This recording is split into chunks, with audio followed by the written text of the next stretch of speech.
ಎಲ್ಲರಿಗೂ ನಮಸ್ಕಾರ. KCET result ಈಗ ಅನೌನ್ಸ್ ಆಗಿದೆ, ಆಲ್ರೆಡಿ ಅನೌನ್ಸ್ ಆಗಿದೆ. ಈಗ ವಿದ್ಯಾರ್ಥಿಗಳೆಲ್ಲರೂ ಕೇಳ್ತಿರುವ ಪ್ರಶ್ನೆ ಏನಪ್ಪ ಅಂತ ಹೇಳಿದರೆ, ಕೌನ್ಸಿಲಿಂಗ್ ಮತ್ತು ಆಪ್ಷನ್ ಎಂಟ್ರಿ ಯಾವಾಗ ಸ್ಟಾರ್ಟ್ ಆಗುತ್ತೆ ಅಂತ ಕ್ವಶನನ್ನು ಕೇಳ್ತಾ ಇದ್ದಾರೆ. ರಿಸಲ್ಟ್ ಬಂದ ಕೂಡಲೇ ಯಾವಾಗಲೂ ಡಾಕ್ಯುಮೆಂಟ್ ವೆರಿಫಿಕೇಷನ್ ಇರ್ತಿತ್ತು.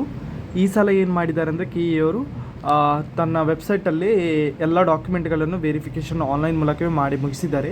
ಇಲ್ಲದಿದ್ದರೆ ಅದೊಂದು ಕೆಲಸ ಬಾಕಿ ಇರ್ತಿತ್ತು, ಮತ್ತು ಕೌನ್ಸಿಲಿಂಗ್ ಮತ್ತು ಆಪ್ಷನ್ ಎಂಟ್ರಿ ಸ್ಟಾರ್ಟ್ ಆಗ್ತಿತ್ತು. ಆದರೆ ಈ ಸರ್ತಿ KEಯವರು ಆನ್ಲೈನ್ ಮೂಲಕವೇ ಡಾಕ್ಯುಮೆಂಟ್ ವೆರಿಫಿಕೇಷನನ್ನು ಮುಗಿಸಿದ್ದಾರೆ.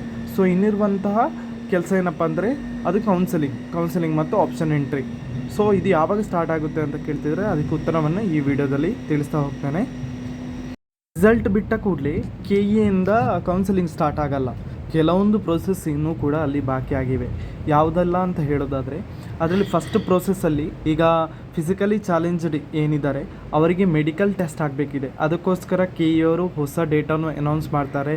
ಸೊ ಆಮೇಲೆ ಅವರಿಗೆ ಟೆಸ್ಟ್ ಮಾಡಿ ಆಮೇಲೆ ಅವರಿಗೆ ಏನು ರ್ಯಾಂಕ್ ಇದೆ ಅದನ್ನು ಬಿಡ್ತಾರೆ.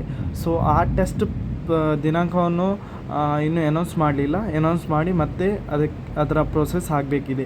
ಹಾಗೆಯೇ ಕೆಲವೊಂದು ವಿದ್ಯಾರ್ಥಿಗಳಿಗೆ ಇನ್ನೂ ಸಹ ರ್ಯಾಂಕನ್ನು ಬಿಡಲಿಲ್ಲ.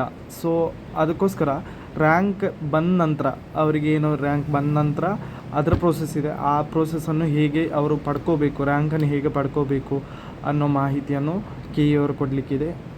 ಈ ಥರ ಕೆಲವೊಂದು ಪ್ರೋಸೆಸ್ಗಳು ಇನ್ನೂ ಕೂಡ ಬಾಕಿ ಇವೆ.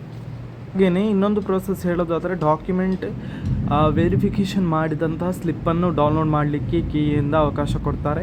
ಸೊ ಆ ಪ್ರೋಸೆಸ್ ಕೂಡ ಬಾಕಿ ಇದೆ. ಹೀಗೆ ಹಲವಾರು ಪ್ರೋಸೆಸ್ ಬಾಕಿ ಇರೋದರಿಂದ ಆ ಪ್ರೋಸೆಸ್ ಕಂಪ್ಲೀಟ್ ಆದಮೇಲೆ ಕೌನ್ಸಿಲಿಂಗ್ನ ಆಪ್ಷನ್ ಎಂಟ್ರಿ ಸ್ಟಾರ್ಟ್ ಆಗುತ್ತೆ. ಸೊ ಅಂದಾಜಿಗೆ ಒಂದು ಡೇಟ್ ಹೇಳೋದಾದರೆ ಜೂನ್ 3rd ವೀಕ್ ಅಥವಾ 4th ವೀಕಲ್ಲಿ ಕೌನ್ಸಿಲಿಂಗ್ ಸ್ಟಾರ್ಟ್ ಆಗುವ ಚಾನ್ಸಸ್ ಇದೆ. ಆಪ್ಷನ್ ಎಂಟ್ರಿ ಸ್ಟಾರ್ಟ್ ಆಗುವಂತಹ ಚಾನ್ಸಸ್ ಇದೆ. ಸೊ ಯಾರೆಲ್ಲ ಪಾಸ್ ಆಗಿದ್ದೀರಾ, ರ್ಯಾಂಕನ್ನು ಪಡ್ಕೊಂಡಿದ್ದೀರಾ, ಆಪ್ಷನ್ ಎಂಟ್ರಿಗೆ ರೆಡಿಯಾಗಿ ಯಾವ ಕಾಲೇಜನ್ನು ಸೆಲೆಕ್ಟ್ ಮಾಡಬೇಕು, ಯಾವ ಥರ ಸೆಲೆಕ್ಟ್ ಮಾಡಬೇಕು ಅನ್ನೋ ವಿಷಯವನ್ನು ತಿಳ್ಕೊಂಡು ಅದಕ್ಕೆ ಪ್ರಿಪೇರ್ ಆಗಿ ಅಂತ ಹೇಳ್ತಾ ಎಲ್ರಿಗೂ ಆಲ್ ದ ಬೆಸ್ಟ್. ಇದಿಷ್ಟು ಇವತ್ತಿನ ವಿಡಿಯೋದ ಮಾಹಿತಿ. ಈ ಮಾಹಿತಿ ನಿಮಗೆ ಇಷ್ಟ ಆಗಿದ್ರೆ ಲೈಕ್ ಮಾಡಿ, ಹಾಗೆಯೇ ಶೇರ್ ಮಾಡಿ ಅಂತ ಹೇಳ್ತಾ ಎಲ್ಲರಿಗೂ ನಮಸ್ಕಾರ.